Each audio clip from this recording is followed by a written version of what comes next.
ओम नमो भगवते श्रीकृष्ण चैतन्य चंद्राय नमः। ओम नमो भगवते श्रीकृष्ण चैतन्य चंद्राय नमः। ओम नमो भगवते श्रीकृष्ण चैतन्य चंद्राय नमः। श्री चैतन्य चरितामृत मध्य लीला तृतीय परिच्छेद महाप्रभुर सन्यास ग्रहणের পরে अद्वैत गृहे प्रसाद सेवन এই অধ্যায় পড়ছিলাম। जय जय श्री चैतन्य जय नित्यानंद जय द्वैत चंद्र जय गौरभक्त बृंद। এই তৃতীয় পরিচ্ছেদের আমি একটু পূর্ব প্রসঙ্গ তুলে ধরব। মহাপ্রভু উনি সন্ন্যাস গ্রহণ করার পরে উনি 3 দিন প্রেমাবেশে রারো দেশ ভ্রমণ করেছিলেন। তো ওনার উদ্দেশ্য ছিল উনি বৃন্দাবন যাবেন, বৃন্দাবনে গিয়ে ভগবানের সেবা করবেন। কিন্তু চৈতন্য মহাপ্রভুকে শ্রীমান নিত্যানন্দ প্রভু পথ ভুলিয়ে উনি শান্তিপুরে নিয়ে আসেন। আর শান্তিপুরে শ্রীমান মহাপ্রভু নিত্যানন্দ প্রভু এই অদ্বৈত আচার্য ঠাকুরের গৃহেতে আসেন। তো মহাপ্রভু যখন সন্ন্যাস নিয়েছিলেন তখন এই শান্তিপুর নবদ্বীপ এর অবস্থা ছিল প্রাণহীন বৃক্ষের মতো, জলহীন মাছের মতো। মাছ যেমন জল ছাড়া বাঁচতে পারে না, ঠিক চৈতন্য মহাপ্রভু যখন সন্ন্যাস নিয়েছিলেন এই মহাপ্রভুর ভক্তবৃন্দের এই রকম অবস্থা হয়েছিল। কিন্তু সেই মহাপ্রভু যখন এই শান্তিপুর এসেছিলেন, নিত্যানন্দ প্রভু নিয়ে এসেছিলেন, তখন শান্তিপুর যেন বসন্তের উদয় হয়েছে। কীরকম না, বসন্ত ঋতুতে কি হয়, গাছে নতুন পাতা গজায়, প্রাণের সঞ্চার হয়, নবজাগরণ সৃষ্টি হয়। এই চৈতন্য মহাপ্রভুর আগমনে শান্তিপুরে ঠিক সেম, বিশেষ করে অদ্বৈত ঠাকুরের অবস্থা তাই হয়েছে। তাই অদ্বৈত ঠাকুর যেন আকাশের চাঁদ হাতে পেয়েছে মহাপ্রভুকে পেয়ে, নিত্যানন্দ প্রভুকে পেয়ে। তো মহাপ্রভু 3 দিন ধরে উনি উপবাসী ছিল, প্রেমাবেশে এমন নৃত্য কীর্তন করছেন না, ক্ষুধা তৃষ্ণা কথা ওনার মনেই নেই। আসলে এই উপবাসের মানে হচ্ছে এটা। আমাদের সার্বভৌম প্রভু বলেন, soul is feasting, body is fasting. অর্থাৎ আত্মা আনন্দ উৎসব করবে আর জড় শরীরটা অনাহারে থাকবে। ইট ইজ কল্ড উপবাস। সোল ইজ ফিস্টিং আর বডি ইজ ফাস্টিং। তো এই চৈতন্য মহাপ্রভু এইভাবে সেই ফিস্টিং করছেন হৃদয়ে। 3 দিন প্রেমাবেশে মহাপ্রভু না খেয়েছিলেন। তা মহাপ্রভুকে নিত্যানন্দ প্রভু পথ ঘুরিয়ে শান্তিপুরে নিয়ে এসেছিলেন।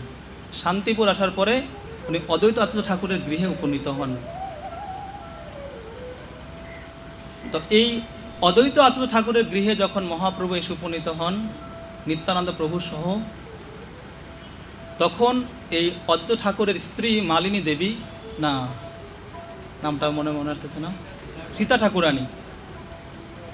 ঠাকুরানী উনি রান্নাবান্না করেন, ভগবানকে ভোগ লাগান।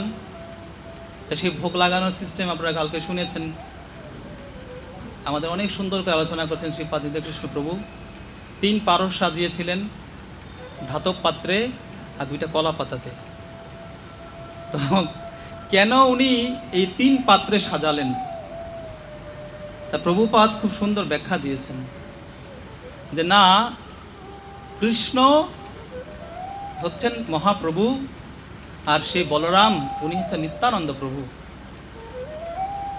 যদি কৃষ্ণকে ভোগ দেওয়া হয় আর ওই পাত্রেই মহাপ্রভুকে খাওয়ানো হয়, তাহলে ওনাকে উচ্ছিষ্ট খাওয়ানো হবে।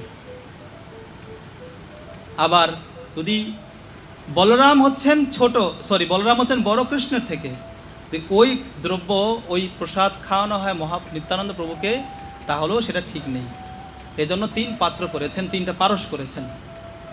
এতে 3 পারসে ভোগ দিয়েছেন।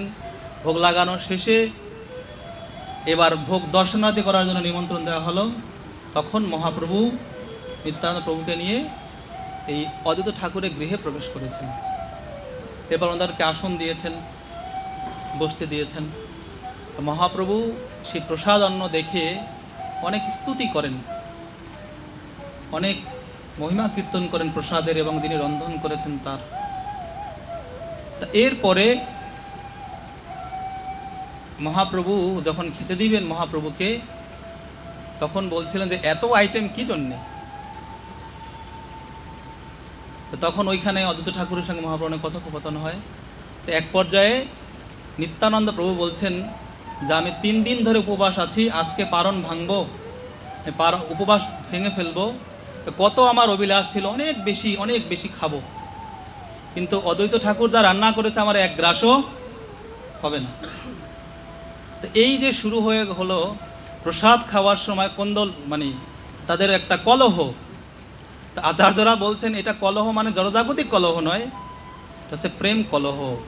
তা আমরা দেখতে পাই এই নিত্যানন্দ প্রভু উনি হচ্ছেন পরম কৌতুকী। তা উনি যখন এই আমাদের গোস্বামীদের অন্যতম দাস গোস্বামী, ওনাকে বলছেন তোমাকে দণ্ড দিব, আয় আয় চোরা দিলি দর্শন, আজি মুই তোরে করিব দণ্ডন। হিজ হলিনেস বৈষ্ণব স্বামী মহারাজ বলছেন এই দণ্ডটা অদ্ভুত দণ্ড। এই দণ্ডের নাম কি দণ্ড? কৃপা প্রদানের দণ্ড। এটা যেমন দণ্ড দেওয়া হয় কাকে? যখন কোনো ব্যক্তি অন্যায় করেন তাকে দণ্ড দেওয়া হয়, কিন্তু এই দণ্ড হচ্ছে অদ্ভুত দণ্ড। তা নিত্যানন্দ প্রভু উনি অদ্ভুত কাজ করেন, সেই অদ্ভুত দণ্ড দিচ্ছেন দাস গোস্বামীকে। আর ঠিক একইভাবে এইখানে আমরা দেখতে পাই উনি অদ্ভুত সব আচরণ শুরু করে দিয়েছেন। এই যে কলহ, এটা প্রেম কলহ, এটা জড়জাগতিক কলহ নয়। সেই কলহের শুরু নিত্যানন্দবাবু করেছিলেন। তা আমরা আজকে সেই কলহের চূড়ান্ত পরিণতি সম্বন্ধে আলোচনা করব। এই কলহ, প্রেম কলহটা কত সুন্দর, এবং এই কলহ করার উদ্দেশ্য কি, সেটা নিয়ে আজকে আলোচনা করব। তা আমি প্রথমে বলে নিচ্ছি, আসলে ছোট গাছ যখন চারা গাছ থাকে, চারা গাছ থেকে কোনো ধরনের ফল পাওয়া যায় না। চারা গাছকে শুধু যত্ন নিয়ে বড় করতে হয়, তাহলে একসময় হয়তো ফল পাওয়া যাবে। তা আমি আপনাদের সকলের চরণে সেই প্রার্থনা জানাচ্ছি যে সেই চারা গাছের মতো আপনারা যত্ন করে আপনাদের চরণ তলে ছায়া দিয়ে যদি বড় করেন, আপনাদের আশীর্বাদে কোনোদিন হয়তো সেখান থেকে ফল হতে পারে।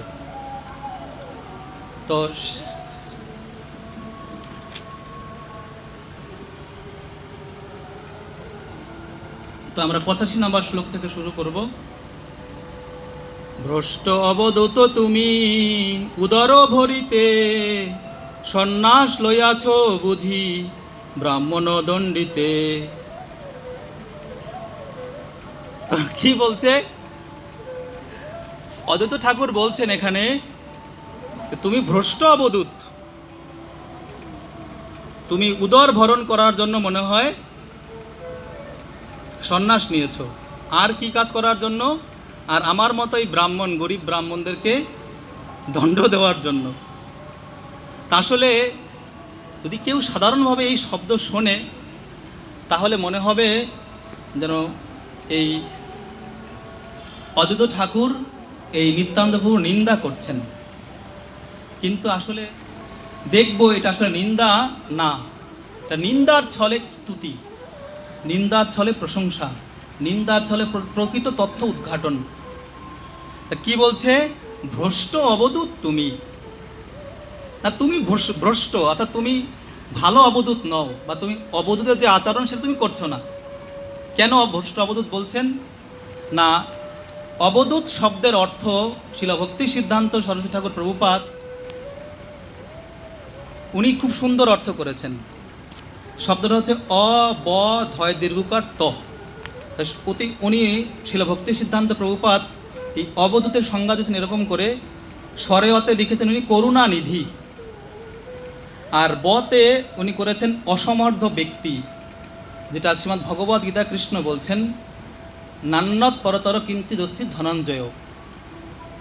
সূত্রে মণিগণ যে শ্লোক, ওই শ্লোকের অর্থ।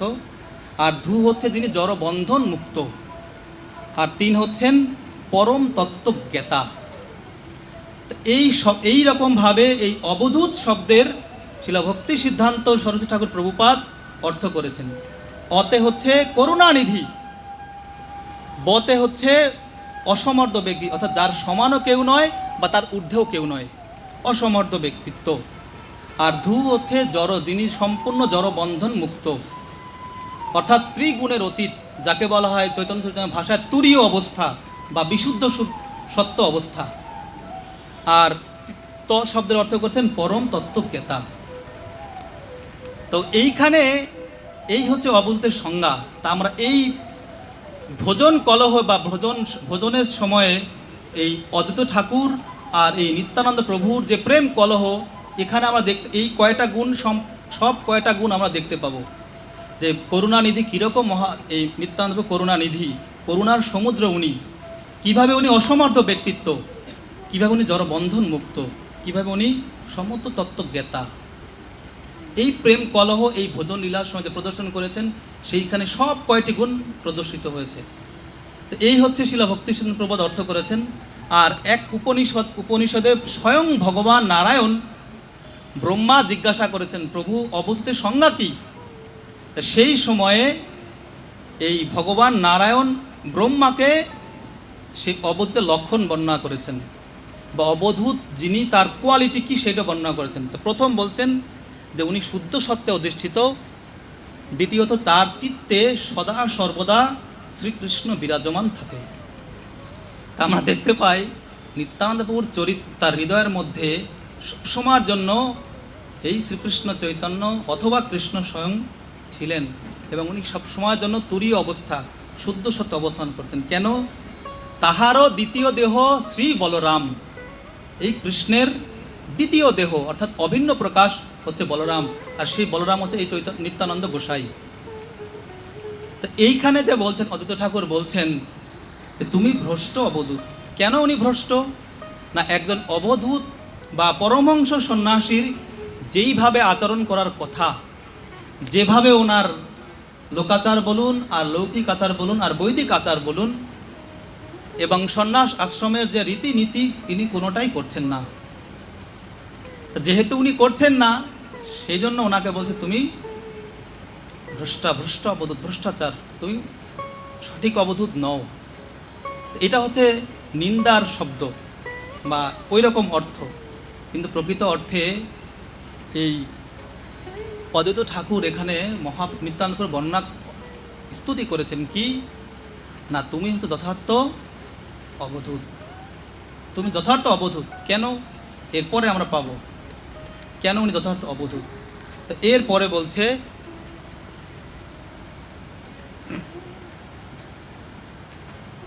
আর একদিকে যে তুমি আসলে নিত্যানন্দ প্রভুর তত্ত্ব মূলত এই অদ্বৈত আচার্য ঠাকুর জানতেন। উনি প্রকৃত পক্ষে কে? তা মহাপ্রভুকে বলা হয় প্রচ্ছন্ন অবতার। আবার এই কেন না, মহাপ্রভুর সন্ন্যাস নেওয়ার কোনো প্রয়োজন ছিল না। তার এই অবতার গুপ্ত অবতার বলা হয়, বা ওনার এই যে সন্ন্যাস, এটা কপট অবতার সন্ন্যাস বা প্রচ্ছন্ন সন্ন্যাস গ্রহণ করেছেন উনি। কেন উনি সন্ন্যাস গ্রহণ করেছেন? আপনারা শুনেছেন যে উনি সন্ন্যাস গ্রহণ এই জন্য যে মহাপ্রভুর সময়ে যে সমস্ত পড়ুয়ারা ছিল বা অন্যান্য ব্যক্তি যারা ছিলেন, তাদেরকে উদ্ধার করার জন্য মহাপ্রভু এসেছেন, কিন্তু তারা উল্টো তারা বলছেন যদি এই নিমাই আমাদের মারতে আসে, আমরা ব্রাহ্মণের সন্তান, আমরা তাকে ছেড়ে কথা বলবো না। তখন মহাপ্রভু উপমা দিয়েছিলেন যে মানুষ কফ যদি হয়, কফ সারানোর জন্য ওষুধ খায়, আর সেটা কফ বৃদ্ধি করলো, এমন উপমা আছে, মনে নেই এক্স্যাক্টলি। তো অর্থাৎ আমি আসলাম এই জগতের প্রত্যেকজীবী উদ্ধার করার জন্য, তারা উল্টো আমার কারণে তারা আমাকে মারতে আসছে, আমার কারণে অপরাধ করতে আসছে। তা আমি কি করব না, সন্ন্যাস নিব। এই সন্ন্যাস নেওয়ার ছলেও যদি তারা আমাকে প্রণাম করে সন্ন্যাসী জ্ঞানে, তাহলে তাদেরকে আমি উদ্ধার করব। ঠিক একইভাবে মহাপ্রভুর দ্বিতীয় অবতার, দ্বিতীয় প্রকাশ হচ্ছে নিত্যানন্দ প্রভু, কৃষ্ণের দ্বিতীয় বিগ্রহ, মানে প্রকাশ হচ্ছে বা দ্বিতীয় শরীর হচ্ছে বলরাম, তার আবার সন্ন্যাস আশ্রম কী জন্যে? উনি কি সন্ন্যাস মানুষ কেন নয়? না, সন্ন্যাস আশ্রম নয় এই জন্য যেন জগতের বন্ধন থেকে মুক্ত হয়। তা ওনারা বন্ধন কিসের? তারপরে উনি সন্ন্যাস আশ্রম করেছেন। তাহলে এই যে উনি সন্ন্যাস আশ্রম করেছেন বলরাম হওয়ার পরেও, যদিও ওনার দরকার ছিল না, তো এই জন্য তুমি ভ্রষ্ট অবধূত, ভ্রষ্ট পরমহংস, তোমার আসলে সন্ন্যাসের তোমার কোনো প্রয়োজন নেই, তুমি এর ঊর্ধ্বে, এই জন্য বল তুমি ভ্রষ্ট অবধূত। এরপরে বলছে তুমি খেতে পারো 10-20 মানেরও অন্ন, আমি তাহা কাহা পাব দরিদ্র ব্রাহ্মণ। তদু ঠাকুর বলছেন যে তুমি না হয় 10-20 মন 20 মানের অন্ন খেতে পারো, তা আমার মতো গরিব ব্রাহ্মণ হয়তো কোথায় পাবো? তা উনি এই কথা কেন বলছেন? না, ভগবান আপনারা জানেন যখন গিরিরাজ গোবর্ধন ধারণ করেছিলেন কত অন্ন খেয়েছিলেন উনি? কত অন্ন? অন্ন আনতে বলছে, আরও আনো, এজন্য গ্রামে হচ্ছে আনিয়র, আরও আনো, আরও আনো, অন্ন শুধু কত কিছু, এত পরিমাণ খেয়েছে। আমি এমনটা শুনেছিলাম যে ভগবান রামচন্দ্র উনি একবার সীতা ঠাকুরানীর কি বলে অহংকার বলবো না, এটা অহংকার ঠিক না, ওনার ই করার জন্য অগস্ত্য মুনিকে নিমন্ত্রণ দিয়েছিল। জানি না এই লীলাটা আমাদের আছে কিনা শাস্ত্রে। তো সমুদ্রে জল পান করেছে, ইন্দ্র যে বৃষ্টি দিয়েছিল সেই জল পান করিয়েছিল। তো উনি অত খেতে পারে। তো এই যে 10-20 মনের অন্ন তুমি খেতে পারো, তখন মানে এই কথা যখন বলছেন অদ্বৈত ঠাকুর, তখন তার মনে এই ভাবের উদয় হয়েছে যে আসলে তুমি তো বলদেব, তুমি বলরাম, তুমি যদি না খেতে পারো কে খাবে? এই ভাবনা থেকে এই কথা উনি বলছেন যে পাইয়াছ মুষ্টক অন্ন তাহা খাইয়া ওঠো, পাগলামি না করিহ না ছড়াইও ঝুঠো। তো যা পেয়েছো ওটা খাও, আর পাগলামি করো না, আর ঝুটাও ছড়াইও না। এই মতো হাস্যরসে করেন ভোজন, অর্ধ অর্ধ খাইয়া প্রভু ছাড়েন ব্যঞ্জন। এইবার এখানে মাঝখানে আবার ঢুকে গিয়েছেন মহাপ্রভু। তা আগেই মহাপ্রভু আর নিত্যানন্দ একসঙ্গে বসে প্রসাদ পাচ্ছিলেন। এখন মহাপ্রভু এই যে লীলা হচ্ছে অদ্বৈত ঠাকুরের সঙ্গে আর নিত্যানন্দ প্রভুর সঙ্গে, তা মহাপ্রভু দেখছেন আর প্রসাদ পাচ্ছেন, আর উনি হাসছেন। কি অদ্ভুত এই লীলা! তো এখানে অদ্বৈত ঠাকুর যে মহাপ্রভুকে যেগুলো ব্যঞ্জন দিয়েছেন বাটিতে বাটিতে করে সাজিয়ে, বাটি ঠিক না মানে পাত্রে পাত্রে, তো সেই পাত্রগুলো অর্ধেক খাচ্ছেন রেখে দিয়েছেন, অর্ধেক খাচ্ছেন রেখে দিয়েছেন। কিন্তু অদ্বৈত ঠাকুর কী করছেন? সেই ব্যঞ্জন আচার্য পুনঃ করেন পূরণ, এই মতো পুনঃ পুনঃ পরিবেশে ব্যঞ্জন। যেটা অর্ধেক অর্ধেক রেখে দিয়েছেন সেই পাত্রগুলো আবার উনি ভরে দিচ্ছেন, আবার ওগুলো মহাপ্রভু পাচ্ছেন। দোনা ব্যঞ্জনে ভরি করেন প্রার্থন, প্রভু বলেন আর কত করিব ভোজন। এত পরিমাণ দিচ্ছেন, মহাপ্রভু বলছেন আর কত খাবো, খেতে খেতে অবস্থা আমাদের খারাপ, আর কত খাবো। তেমনটা হয়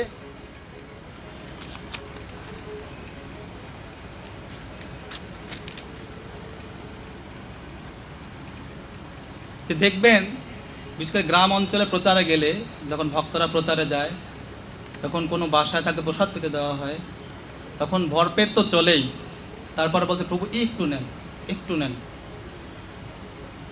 প্রভু এই আপনার জন্য রান্না করা হয়েছে, যে আপনি না খান কষ্ট পাবে, শুধু আপনার জন্য রান্না করা হয়েছে, যে রান্না করতে উনি কষ্ট না খেলে। তা আমি শুনেছিলাম আমাদের এই 1 নম্বর রুমে যখন গুরু মহারাজ সুস্থ লীলা করছিলেন, তখন গুরু মহারাজ প্রসাদ পাওয়ার পরও ভক্তরা নিয়ে আসতেন, তখন যারা সেবা করতেন বলছেন গুরু মহারাজ ইনি পাঠিয়েছেন, এটা খাও, এটা খান আপনি।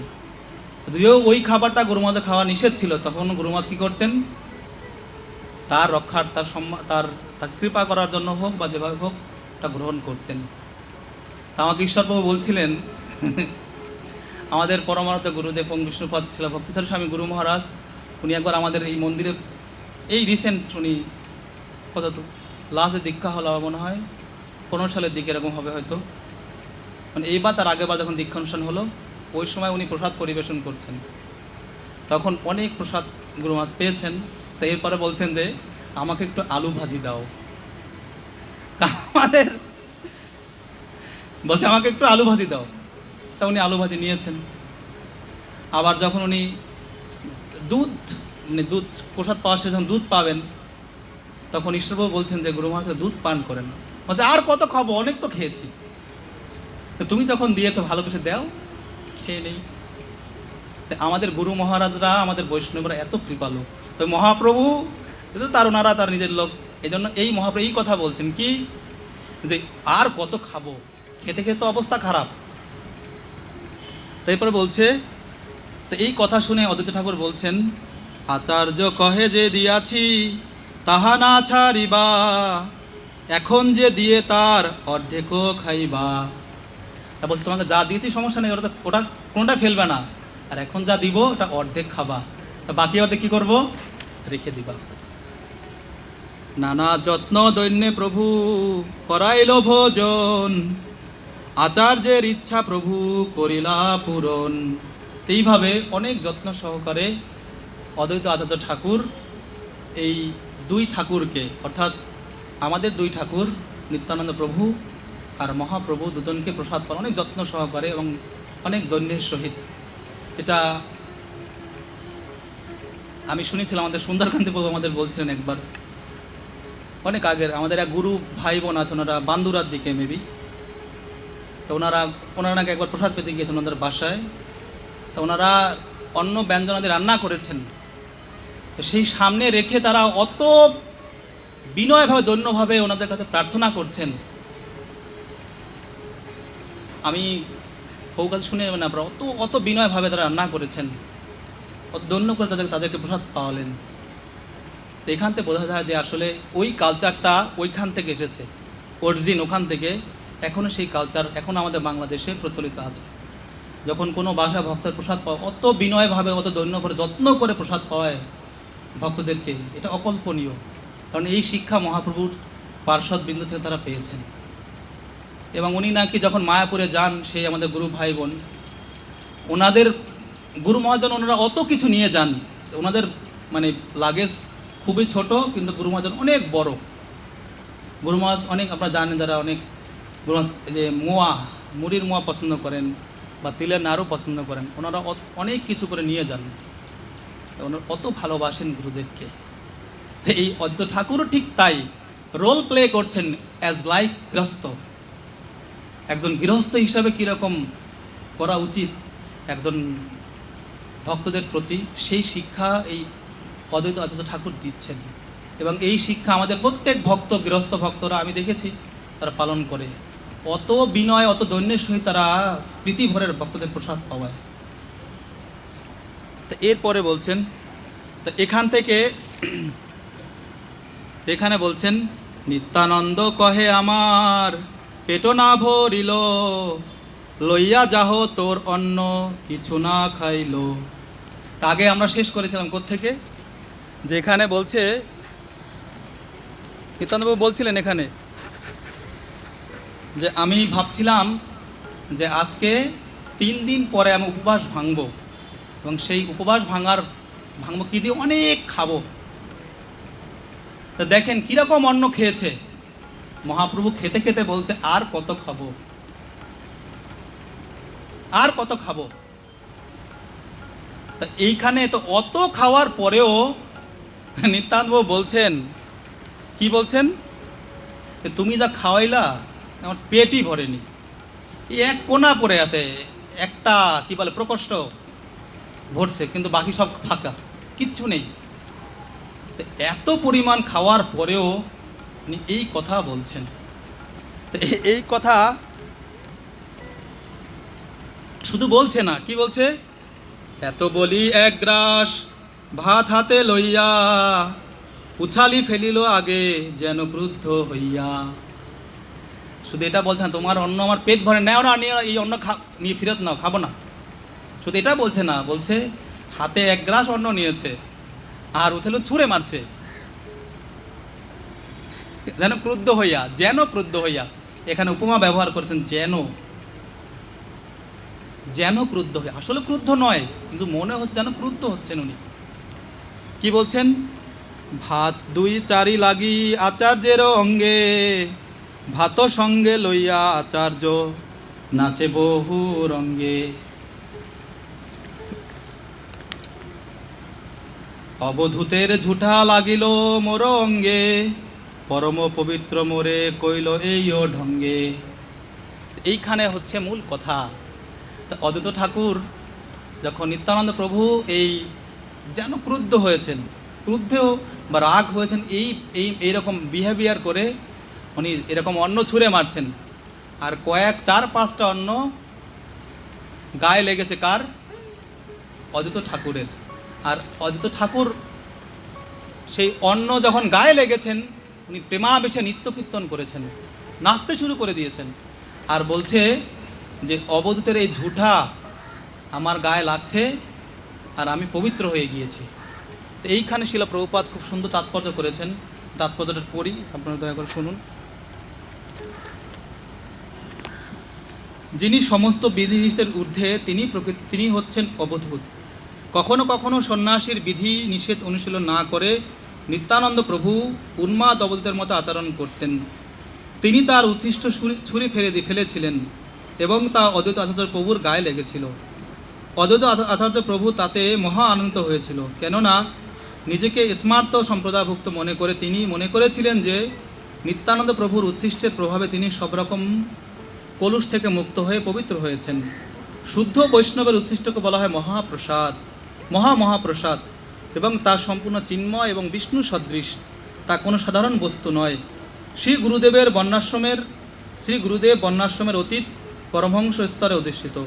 শ্রী গুরুদেব এবং পরমহংস অর্থাৎ বৈষ্ণবদের উচ্ছিষ্ট স্পর্শ ও সেবন করার ফলে বদ্ধ জীবের হৃদয়ের সমস্ত কলুষ দূরীভূত হয় এবং তাকে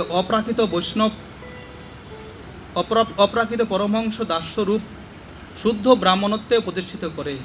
যে সমস্ত বদ্ধজীব সদ্গুরুর ও শুদ্ধ বৈষ্ণবের উচ্ছিষ্টের মহিমার সম্বন্ধে অবগত নয়, তাদের বোঝার জন্য অদ্বৈত আচার্য প্রভু এইভাবে আচরণ করেছিলেন এবং এই কথাগুলো বলেছিলেন। এখান থেকে এই আসলে চৈতন্য মহাপ্রভুর লীলার শুধু রস আস্বাদন উদ্দেশ্য নয়, ওনার এই সমস্ত লীলার উদ্দেশ্য হচ্ছে জগৎবাসীকে শেখানো।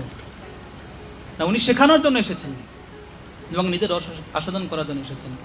যেমন এই গুন্ডিচা মন্দির মার্জন, এই গুন্ডিচা মন্দির মার্জনের মাধ্যমে মহাপ্রভু নিজের রস আস্বাদন করেছেন এবং জগৎবাসীকে উনি শিখিয়েছেন না, গুন্ডিচা মন্দির হচ্ছে হৃদয়, জীবের চিত্ত। এই মন্দির বা এই চিত্তকে পরিষ্কার করতে হবে, এই শিক্ষাও জগৎবাসীকে দিয়েছেন। ঠিক একইভাবে এই অদ্বৈত ঠাকুরের সঙ্গে এই নিত্যানন্দ প্রভুর এই যে প্রেম কলহ, এই কলহের শুধু রস আস্বাদন উদ্দেশ্য নয়, জগৎবাসীকে শিক্ষা দেওয়ার জন্য এই লীলার অবতারণা। এইখান থেকে শিক্ষা দিয়েছেন মহাপ্রসাদের মাহাত্ম্য কী। না, অদ্বৈত ঠাকুর উনি নিজেকে মনে করেছেন উনি হচ্ছেন কি স্মার্ত ব্রাহ্মণ, নিজেকে মনে করছেন উনি। আর আজকে এই নিত্যানন্দ অবধূতের এই মহাপ্রসাদ তার স্পর্শ হওয়ার ফলে তার শরীর যেন পবিত্র হয়ে গিয়েছে। সে এখন আর স্মার্ত ব্রাহ্মণে নেই, সে স্মার্ত ব্রাহ্মণ থেকে উন্নীত হয়ে শুদ্ধ ব্রাহ্মণে উনি রূপান্তর হয়েছেন। এই জন্য এই মহাপ্রসাদের মহিমা উনি বর্ণনা করেছেন। মহাপ্রসাদের মাহাত্ম্য এই জগতে কেমন হওয়া উচিত সেই শিক্ষা এই ঠাকুর অদ্বৈত উনি আমাদেরকে দিচ্ছেন। তো এই প্রসঙ্গে আমি একটা লীলা বলবো আপনাদেরকে, হয়তো আপনারা জানেন সবাই। একবার প্রভুপাদ উনি জার্মানি যাচ্ছেন ফ্লাইটে করে। যখন জার্মানি যাচ্ছিলেন তো ওই সময় প্রভুপাদ ওনার প্রচণ্ড ক্ষুধা লেগেছে। তা প্রভুপাদ ওনার শিষ্যদেরকে বলছেন যে আমার খুব ক্ষুধা পেয়েছে, আমাকে তোমরা কিছু খেতে দাও। তা ভক্তরা তখন কি করেছে, মুড়ি আর চানাচুর, আমাদের স্বামীবাগ থেকে চানাচুর নিয়ে গেছিল। তো চানাচুর নিয়ে চানাচুরের মুড়ি মাখাচ্ছেন, আর চানাচুর মুড়ি মাখাচ্ছেন প্রভুপাদ আর ওনার শিষ্যরা মিলে সবাই ওই মুড়ি চানাচুর পাচ্ছেন। তো হঠাৎ করে একজন এয়ার হোস্টেস বিমানবালা খপ করে হাত দিয়েছে মুড়ির মধ্যে, আর ওই মুড়ি হাত দিয়ে খেয়ে উনি চলে গিয়েছেন, কিচ্ছু বলেননি। তো সবাই তো তাকিয়ে আছে হা করে, কারণ প্রভুপাদ থালার মধ্যে হাত দেওয়ার সাহস কারণ নেই, কিন্তু উনি হাত দিয়ে প্রসাদ নিয়ে চলে গিয়েছে। তো কিছুদিন পরে ভক্তরা যখন জার্মানিতে বুক ব্যাক করতে গিয়েছেন, তো ওই সময়ে এক দরজা নক করেছেন। তো দরজা নক করার পরে দরজা থেকে ঘর থেকে একজন মাতাজি বেরিয়ে আসলেন, কপালে সুন্দর তিলক কাটা, বৈষ্ণবীয় বেশভূষা সব কিছু। তখন ওরা বলছে আমরা এরকম গ্রন্থ প্রচারের জন্য এসেছি। তখন মাতাজি বলছে ঠিক আছে আপনারা ঘরে আসুন। তো মাতাজি ওনাদেরকে আপ্যায়ন করলো। তো তখন ওনাদের কৌতূহল জেগেছে, উনি কী করে ভক্ত হলেন জিজ্ঞাসা করি। তা ওনার ওই ভক্ত তখন জিজ্ঞাসা করছেন যে আপনি কি করে ভক্ত হলেন। তো উনি এই ঘটনাটা বলেন যে আমি এরকম বিমানবালা চাকরি করতাম, আর একদিন এক স্বামীজি তার শিষ্যসহ এই প্লেনে করে যাচ্ছিলেন, আর উনি তখন মুড়ি প্রসাদ পাচ্ছিলেন, আর ওখান থেকে আমি একটু এক মুঠ মুড়ি খেয়েছিলাম, আর ওই মুড়ি আমার জন্য কাল হয়ে গিয়েছে। আজকে আমি এই মহাপ্রসাদ পেয়ে আমি আজকে এইখানে এসেছি। শিল ভক্তিবিনোদ ঠাকুর এই প্রসাদের মহিমা বর্ণনা করেছেন। কৃষ্ণ বড় দয়াময় পরিবারে জিহ্বা জয়, সপ্রসাদ অন্ন দিলা ভাই, এই প্রসাদ অন্ন অমৃত পাই, রাধাকৃষ্ণ গুণ গাই। তা এই প্রসাদের মহিমা এখানে অদ্বৈত ঠাকুর প্রমাণ করেছেন না, এই প্রসাদ কত কত কত গুরুত্বপূর্ণ। আমি শুনেছি এরকম ভক্তদের মুখে, শিল প্রভুপাদ যখন আফ্রিকান একটা জায়গায়, মেবি নাইজেরিয়া, আমাদের মহারাজ কেনিয়া, আমাদেরই মহারাজ ভক্তিতীর্থ মহারাজ কোন আফ্রিকায়, ভক্তিতীর্থ মহারাজ, তো ওই জায়গাতে প্রভুপাদ কোনো হরে কৃষ্ণ মোহাম্মদ উচ্চারণ করেননি, শুধু পঞ্চতন্ত্র মন্ত্র আর মহাপ্রসাদ। মানে অত তারা ফলেন ছিল, ওইখানে ডিগ্রেডেড থেকে আপগ্রেড করেছেন শুধু প্রসাদের কৃপায়, শুধু প্রসাদের মাধ্যমে। তো এই অদ্বৈত ঠাকুর প্রসাদের কৃপা কীরকম উনি দেখাচ্ছেন, আমাদেরকে জগৎ শিক্ষা দিচ্ছেন যে প্রসাদটা কীরকম। তা আমাদের এক মহারাজ হিজ হোলিনেস প্রবোধানন্দ সরস্বতী ঠাকুর সরস্বতী মহারাজ বলছেন, প্রসাদ শব্দে ব্যাখ্যা দিয়েছিলেন উনি। মানে প্রকৃষ্ট রূপে, সাত মানে সাক্ষাৎ, আর মিন্স দর্শন। অর্থাৎ যে দ্রব্য গ্রহণ করলে প্রকৃষ্ট রূপে সাক্ষাৎ দর্শন হয় রাধাকৃষ্ণ, তাই হচ্ছে প্রসাদ। তো এই মহাপ্রসাদ বা এই প্রসাদের গুরুত্ব বর্ণনা করেছেন এই অদ্বৈত ঠাকুর এই ঝুঠা এই গ্রহণ করার মাধ্যমে। তা এরপরে কি বলছে দেখেন, তোরে নিমন্ত্রণ করি পাইনু তার ফল, তোর জাতি কুলো নাহি সহজে পাগল।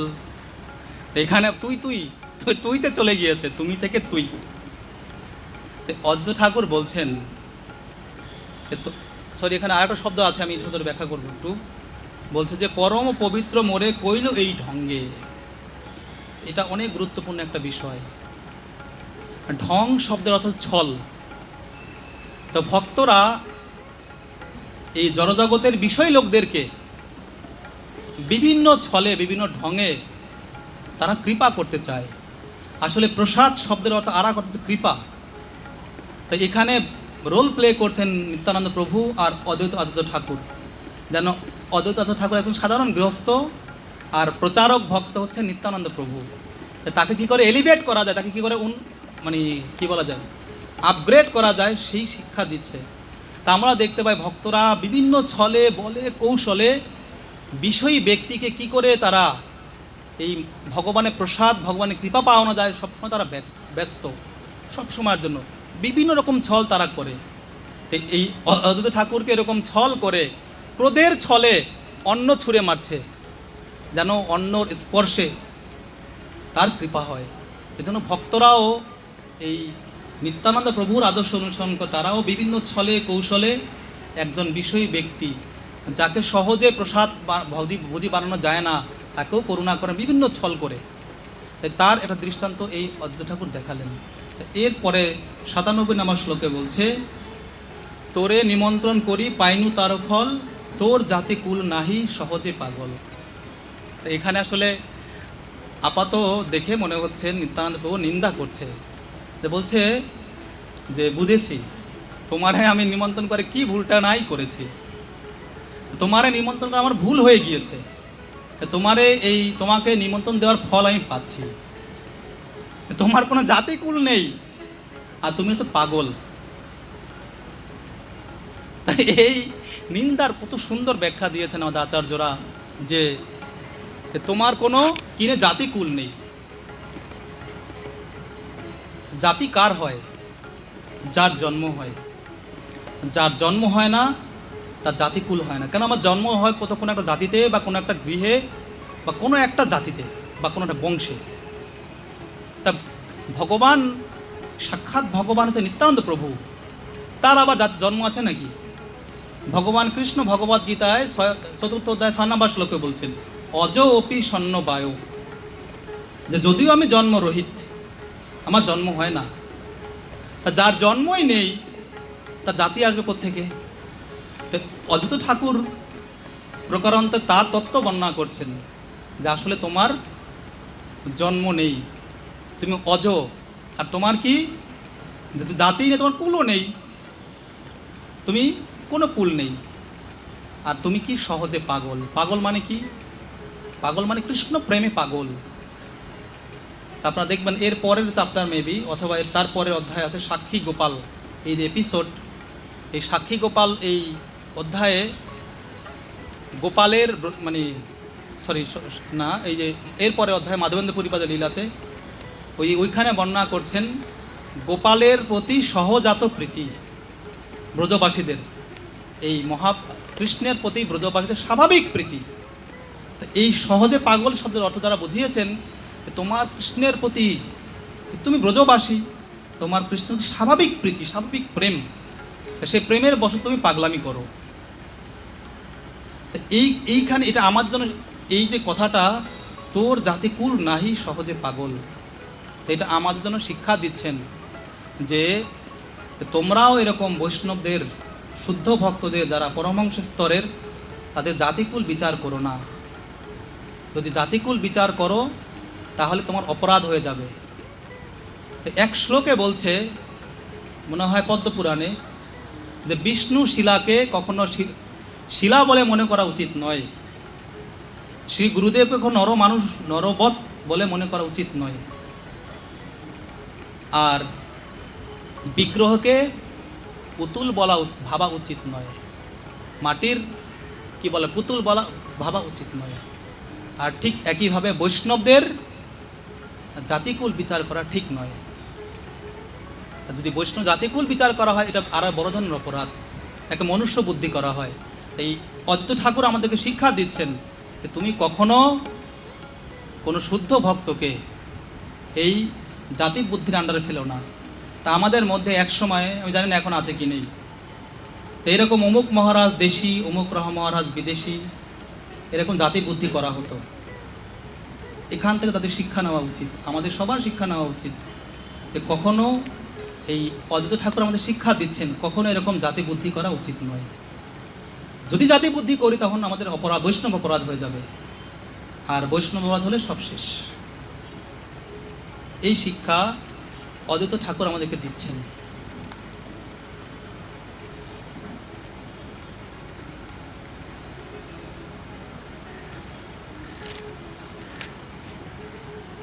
8 নম্বর শ্লোকে বলছেন,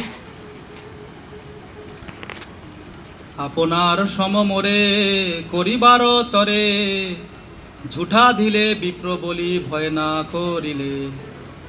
কি বলছে? কত সুন্দর কথা বলছে, আপনার সমমরে করিবার তরে, ঝুঠা দিলে বিপ্র বলি ভয় না করিলে। যে তুমি কেমন পাগল দেখো, তুমি চেয়েছো যেন আমি তোমার মতো পাগল হই। তোমার এই ঝুঠা দেওয়ার সময় এটা মনে ছিল না যে আমি কিন্তু ব্রাহ্মণ, বিপ্র, তোমার এটা মনে ছিল না।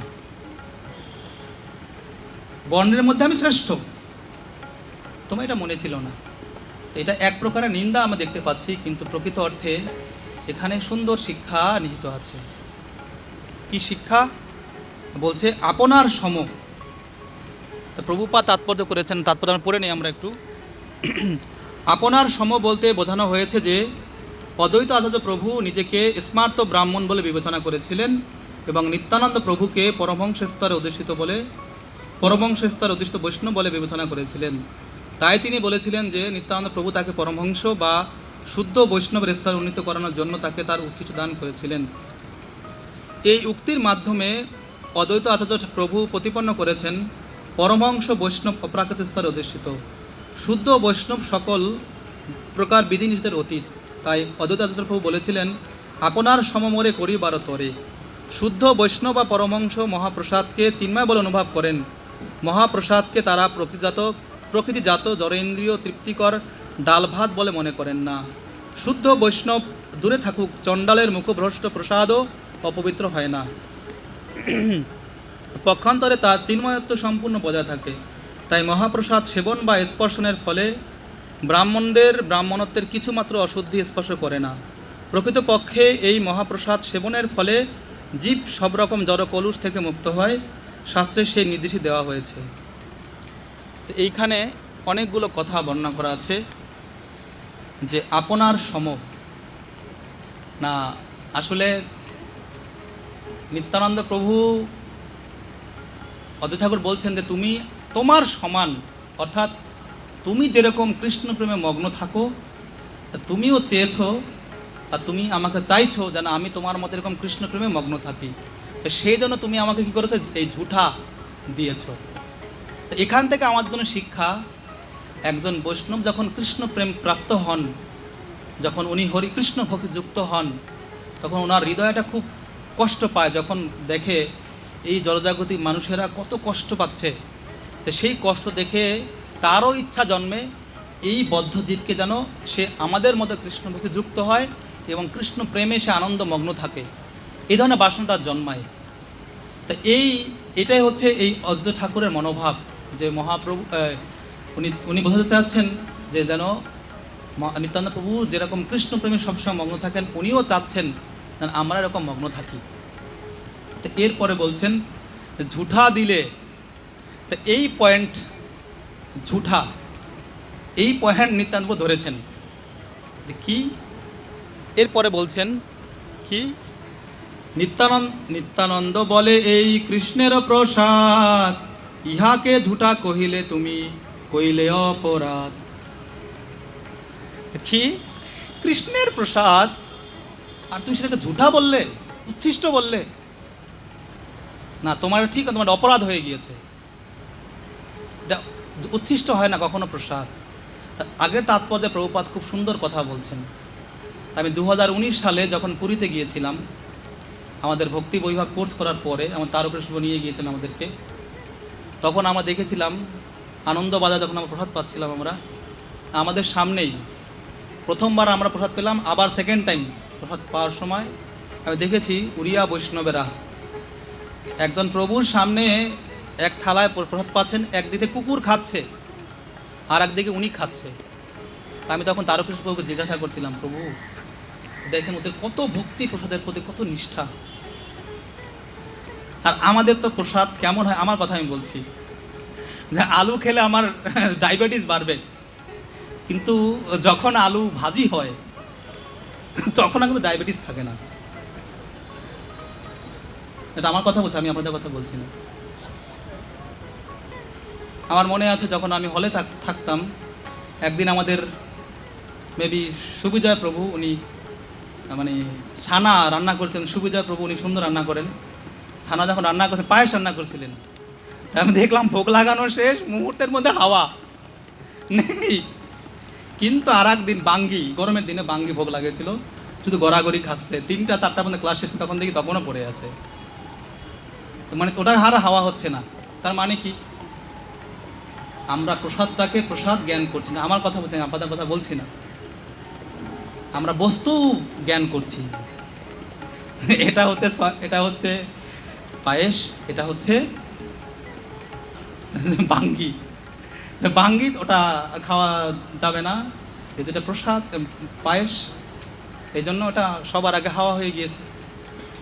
তো এই ব্যাপারটা ভক্তিবেদান্ত স্বামী শিল প্রভুপাদ উনি যখন বৃন্দাবনে ছিলেন, বৃন্দাবন মন্দিরে প্রথম দিকের কথা বলছি আমি, তা বৃন্দাবন মন্দিরে শিল প্রভুপাদ একবার দুপুরবেলা প্রসাদ পাওয়ার পরে ওনার এক শিষ্যা ওনাকে ডেকেছেন। আমি শুনেছি তখন নাকি মানে ওরকম রেস্ট্রিকশন ছিল না ব্রহ্মচারী আর এই যে ভক্তরা বাইরে ভক্তরা একসঙ্গে বাইরে আলাদা থাকবে, এরকম প্রথম দিকের ঘটনা এটা। তা প্রভুপাদ তাকে ডেকে বলছে এই প্রসাদ নিয়ে যাও আর সমস্ত ভক্তের মধ্যে দিয়ে দাও। তার মাতাদি ডাকছে এই প্রসাদ প্রসাদ প্রভুপাদের উচ্ছিষ্ট মহাপ্রসাদ। সবাই তাদের রুম থেকে ব্রহ্মচারী সবাই ছুটে এসেছে প্রসাদ পাওয়ার জন্য। তা থালা রাখ ধরছে, এরকম মাতাদি ধরেছেন, আর যার যা পছন্দ, কারো পায়েস, কারো মিষ্টি, কারো ছানা, যার যা পছন্দ সব নিয়ে হাওয়া। যা কিছু ছিল উনি মাতাদি পেয়েছেন। তা প্রভুপাদ ওনাকে জিজ্ঞাসা করেছেন সমস্ত ভক্তরাকে প্রসাদ পেয়েছে? উনি বলছেন হ্যাঁ প্রভুপাদ। তা প্রভুপাদ তো অন্তর্যামী, উনি জানেন কী ঘটনা ঘটছে ওখানে।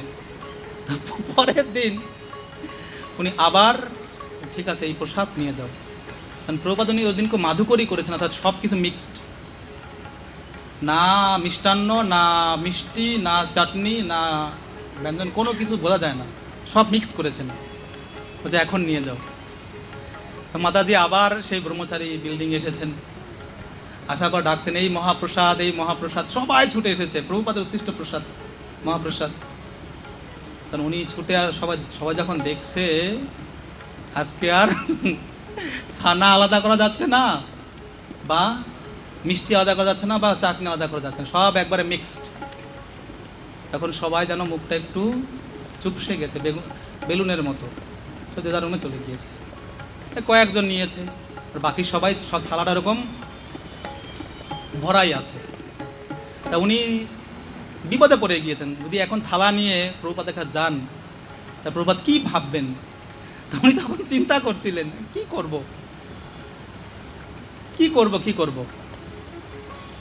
তখন চিন্তা করে করে উনি সেই প্রসাদ উনি নিজে পেয়েছিলেন, থালা খালি নিয়ে উনি প্রভুপাদের কাছে গিয়েছেন। প্রভুপাদ জিজ্ঞাসা করেছেন আজকে কি সবাই প্রসাদ পেয়েছে? উনি চুপচাপ করে আছে, কিচ্ছু বলছে না। তা প্রভুপাদ বলছেন তখন যে আমার গুরুদেব শিলা ভক্তি সিদ্ধান্ত প্রভুপাদ উনি কি করতেন, সব কিছুকে একসঙ্গে মিক্স করে প্রসাদ পেতেন। যে প্রসাদে আমার বস্তু জ্ঞান হয় তাহলে সেটা প্রসাদের প্রতি শ্রদ্ধা করা হলো না। সেই জন্য শিলা ভক্তিবিনোদ ঠাকুর এই মহাপ্রসাদের মন্ত্রের প্রথমেই বলছেন, আমরা অনেক সময় দেখি আমাদের প্রসাদ হলে মন্ত্র উচ্চারণ করা অনেক সময় করি না, কেউ কেউ বলেন মন্ত্রটাকে মুখস্থ হয়ে গিয়েছে। মহাপ্রসাদে গোবিন্দে এই মন্ত্র উচ্চারণ করি না অনেক সময়। তো মহাপ্রভুর জীবনে দেখতে পাই, বা হরিদাস ঠাকুরের জীবনে দেখতে, হরিদাস ঠাকুর প্রসাদকে বন্দনা করতেন। কত সুন্দর বৈষ্ণব এটিকেট।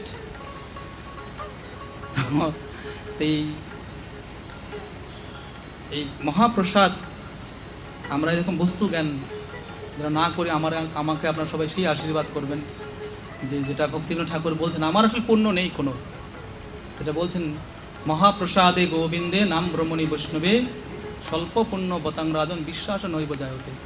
এই কথা নারদমুনি যুধিষ্ঠির মহারাজকে বলছেন।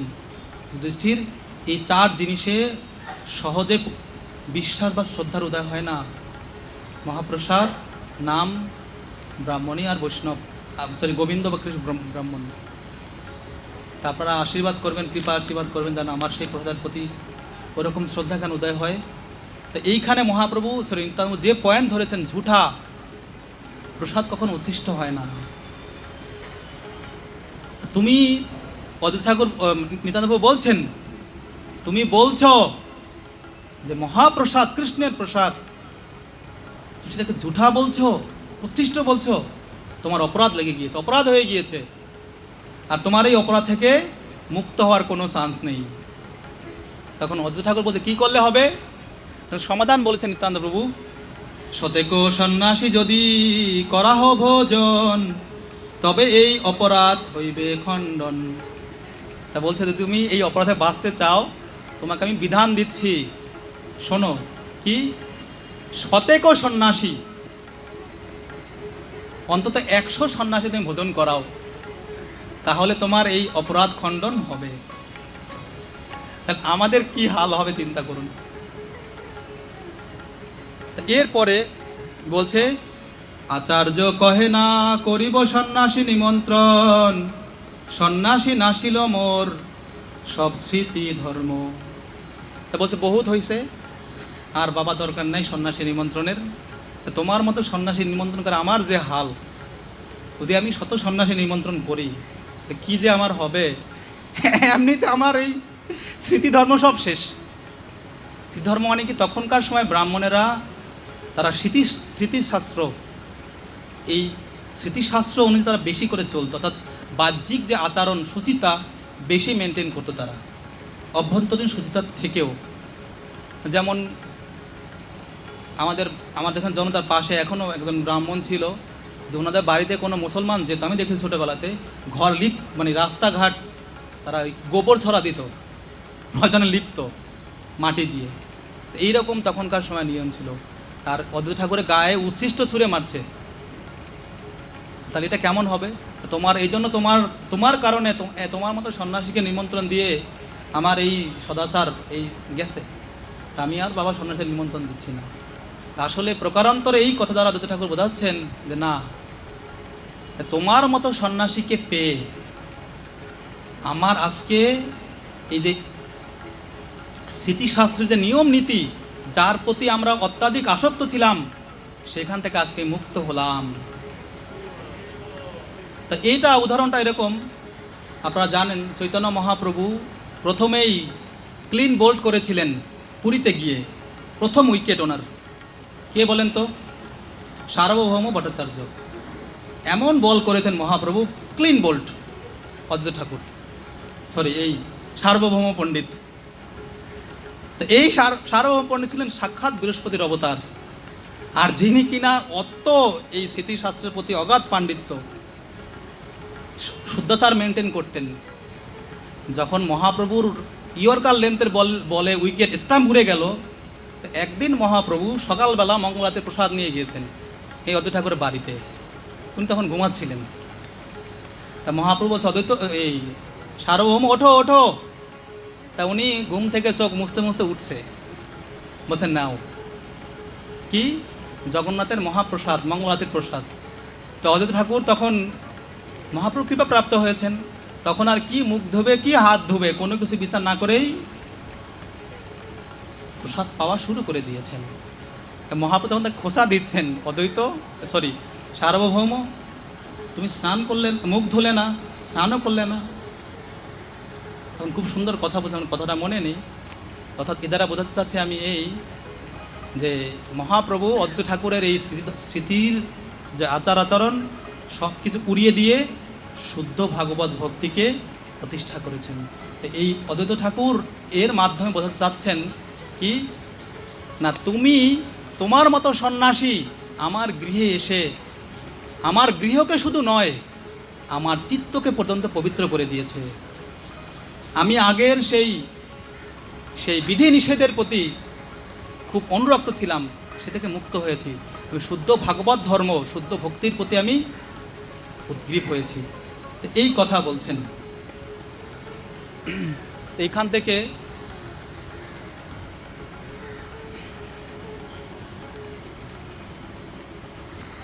এত বলি দুইজনে করাইল আচমন, উত্তম সজ্জাতে লইয়া করাইল শয়ন। লবঙ্গ এলাচি বীজ উত্তম রসবাস, তুলসী মঞ্জরি সহ দিল মুখবাস। সুগন্ধি চন্দনে লিপ্ত কইল কলে বর, সুগন্ধি পুষ্পমালা আনি দিল হৃদয় উপর। এইভাবে ভোজন সমাপন হলো। ভোজন সমাপন হওয়ার পরে মুখবাস, মুখশুদ্ধির জন্য কি দিলেন সেটা বলছে এখানে।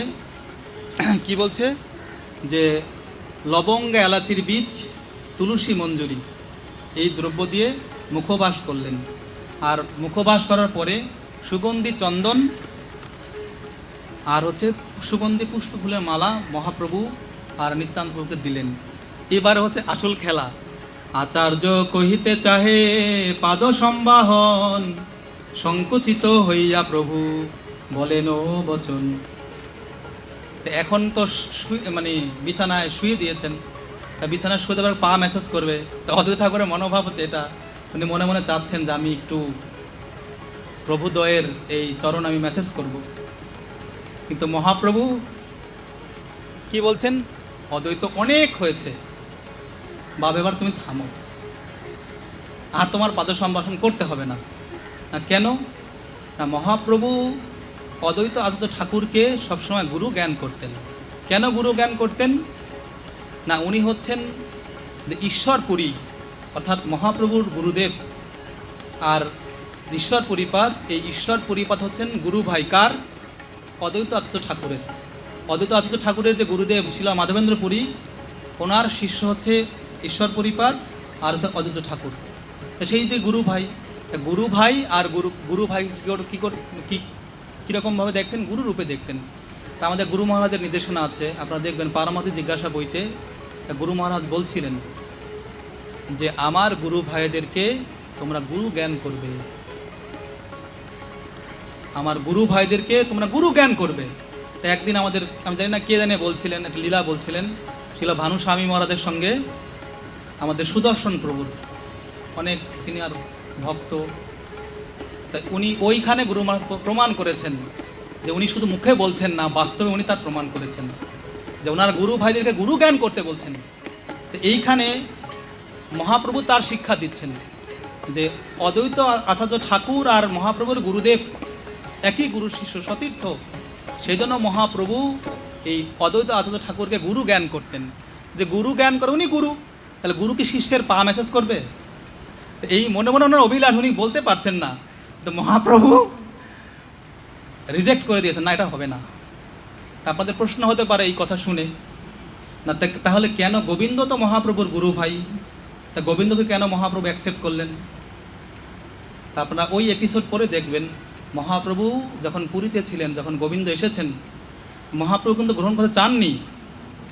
উনি জিজ্ঞাসা করছেন সার্বভৌম ভট্টাচার্যের কাছে, সার্বভৌম এই গোবিন্দকে আমার গ্রহণ করা উচিত কি? তখন মহাপ্রভু যুক্তি দেননি, সার্বভৌম যুক্তি দিচ্ছেন, না গুরুর আদেশ অনেক বেশি গুরুত্বপূর্ণ, গুরুর আদেশ পালন করা অনেক বেশি গুরুত্বপূর্ণ। তা মহাপ্রভু সে গুরু আজ্ঞা পালন করার জন্য শুধু গোবিন্দকে গ্রহণ করেছিলেন, ওনার ইন্দ্রিয় তৃপ্তির জন্য নয়। গুরুর আদেশ শুধু পালন করেছেন, এখানে তো গুরুর আদেশ নেই, তা মহাপ্রভু কেন গ্রহণ করবেন? তা এইভাবে মহাপ্রভু বলছেন, বহুত না চাইলে তুমি ছাড়ো নাচান, মুকুন্দ হরিদাস লইয়া করহ ভোজন, তবে তো আচার্য সঙ্গে লইয়া দুইজনে করিল ইচ্ছায় ভোজন যে আছিল মনে। তা এইভাবে অদ্বৈত আচার্য ঠাকুর এই তার মনে যা ছিল, তার মনে কি ছিল? তার মনে ছিল আজকে যেহেতু পেয়েছি কাকে? নিত্যানন্দ প্রভুকে আর মহাপ্রভুকে আমার বাড়িতে, তাদের আমি উচ্ছিষ্ট আছে খাবই। যেহেতু আগে আমরা পেয়েছিলাম, অনেক বেশি বেশি দিচ্ছেন, বলছে তুমি যা না খাবার রেখে দিবা। তা ওই যে উচ্ছিষ্ট খাওয়া তার ইচ্ছা ছিল, সেই ইচ্ছা পূরণ করেছেন যা ছিল মনে। তো এই ইচ্ছা এই অদ্বৈত ঠাকুর হরিদাস আর মুকুন্দকে নিয়ে সেই ইচ্ছা পূর্ণ করলেন। তো এইভাবে মূলত ভোজন সমাপন হলো। আর এই ভোজনের সঙ্গে সঙ্গে সেই ভোজন লীলা সমাপন হলো এইভাবে, এবং ভোজনের সময় যে কন্দল তার সমাপন হলো। তো এখন প্রশ্ন হতে পারে যে নিত্যানন্দ প্রভু আর অদ্বৈত ঠাকুর লীলা কেন করলেন? এই ভোজনের সময় কথা বলা যাবে না, কিন্তু ওনারা কেন এই রঙ্গ করলেন? না, ওনাদের এই লীলার উদ্দেশ্য ছিল একটাই, না এই লীলার মাধ্যমে, এই ভোজন কলহের মাধ্যমে, এই প্রেম কন্দলনের মাধ্যমে মহাপ্রভুকে আনন্দ প্রদান করা। দুই হাতের কাজ হচ্ছে কি? এই শরীরটাকে সেবা করা। তা মহাপ্রভুর দুই হাত, অদ্বৈত আর নিত্যানন্দ, দুই হাত মিলে মহাপ্রভুকে সন্তুষ্ট করতে চেয়েছেন, আর সেই জন্য এই লীলা ওনারা করেছেন। তো এই হচ্ছে মহাপ্রভুর এবং নিত্যানন্দপুর ভোজন লীলা এবং এই ভোজন কন্দল। আর এই যে ঘটনা চলছে এখন, এটা প্রথম দিনের ঘটনা, যেদিন মহাপ্রভু এই শান্তিপুর এসেছিলেন। আর মহাপ্রভু শান্তিপুরে 10 দিন ছিলেন। আর এর পরের দিন সকালবেলা মহাপ্রভুর মাতা সতী মাতা আসবেন দোলায় করে। এর আগে আপনারা শুনেছেন এই চন্দ্রশেখর আচার্য, যিনি মহাপ্রভুর মেশো, ওনাকে পাঠিয়ে দিয়েছিলেন নবদ্বীপে মহাপ্রভুর মাতাকে নিয়ে আসার জন্য, অন্য ভক্তদের নিয়ে আসার জন্য। তা উনি সেই শান্তিপুরে পরের দিন সকালে নিয়ে আসেন। আর সকালে নিয়ে আসার পরে যখন মহাপ্রভুর দর্শন হয় মহাপ্রভু মায়ের সঙ্গে, ভাবেন তো ওই সময়কার দৃশ্যটা কীরকম হয়। মহাপ্রভুর মা সতী মাতা যখন মহাপ্রভুকে দেখেছিলেন, মহাপ্রভু ধন্যবাদ প্রণাম করেছিলেন। তারপরে এগুলো শুনবেন। তা আমি এই প্রসঙ্গটা আমি কেন বলছি না, মহাপ্রভুর মা অনেক কান্নাকাটি, মহাপ্রভু কান্নাকাটি করেন।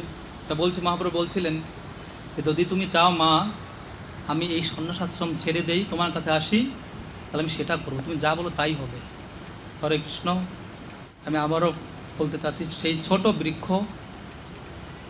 বৃক্ষকে আপনারা দয়া করে আপনার চরণতলে রাখবেন, যেন আপনাদের চরণতল থেকে আমার এই জীবনটাকে আমি প্রভুপাদ গুরু মহারাজের সেবায় উৎসর্গ করতে পারি এবং কৃপা আশীর্বাদ করবেন। শিলা গুরু মহারাজ কি জয়, চৈতন্য চরিতামৃত গ্রন্থ কি জয়, সমবেত ভক্তবৃন্দ কি জয়, নিতাই গৌর প্রেমানন্দে।